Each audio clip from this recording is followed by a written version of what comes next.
What's going on, guys? Welcome back to the channel, and today we're going to be talking about Andariel's Visage and how I am fitting it into some of my druid builds to give them an overall bump up in damage as well as survivability. So if you didn't know, they did a recent patch that buffed up Andariel's Visage, more specifically the passive lucky hit chance to proc a poison explosion. So what would previously happen would, when you would proc that poison explosion, it would occur on top of your character.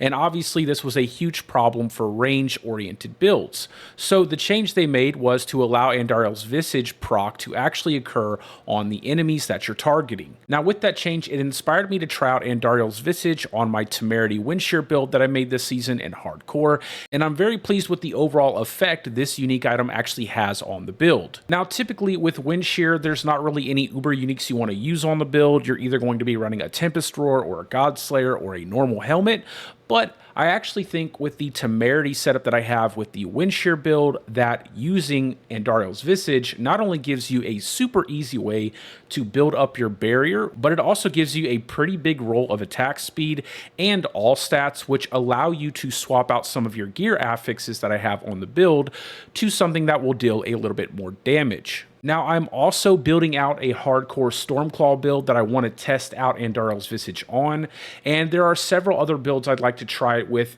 One of them being a Lightning Storm build using Andariel's Visage, and the other one being a Nature's Fury Landslide build that I had set up in softcore this season as well. Now, there will be a link to my Shear build as well as my Landslide build down in the description of the video, and I did go ahead and set up the build variants in the planner so that way you will have access to the different gear affixes that I switched out or any changes that I made to the Paragon board.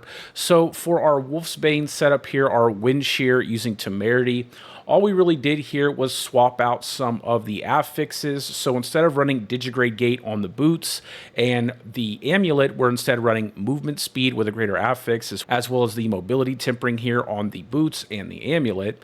And that's really because we won't be utilizing our wolf form as much, so we need the extra movement speed because we won't have a consistent access to Digigrade Gate. And then here in our skill tree, you'll see that we did go ahead and stick with Maul, and we are going to keep our Bestial Rampage as well because it will be super easy to proc the damage buff from Bestial Rampage when you have Maul on your bar. Then over here on our Nature's Fury Landslide setup, you'll see I have made some changes to the gear pieces. The most obvious one is swapping out the gloves to the Unsung Ascetic Wraps.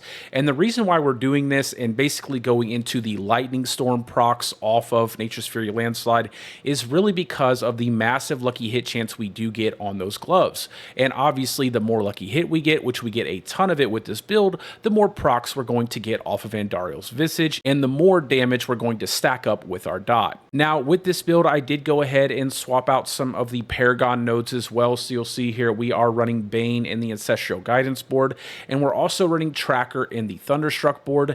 Now I don't know if this will be an overall DPS increase, and I highly doubt that it will. However, it is worth trying out. Unfortunately though, I do not have an Andariel's Visage in softcore, so until I get one, maybe one of you guys out there seeing this video can test it out for yourselves and tell me if it actually works really well with this setup. Now, like I said, I am setting up a hardcore Stormclaw build that I will be putting out the build video too soon. However, I do want to go ahead and test out this Andariel Visage on that setup to see if we have a bigger bump in our damage versus running the typical Godslayer Crown or Harlequin Crest. Also, I did want to mention that tomorrow I will be releasing a build video with 3 different builds for the PTR because I just want to show you guys some of the builds that I plan on testing in the PTR and to also give you guys the opportunity to test out those builds as well if you are interested in following a build guide. Now, with all that being said, if you guys have any questions whatsoever, do go ahead and post them down in the comments section. And if you do go ahead and try some of these builds out that I have set up in the planner, or if you just slap on Andariel's Visage and try it out on a build you have of your own, please go ahead and feel free to leave a comment down below just to detail your experience using Andariel's Visage in some of your builds. But as always, guys, I hope you're having a great day or a great night, depending on wherever you're from, and peace out, guys. I will see you in the next one.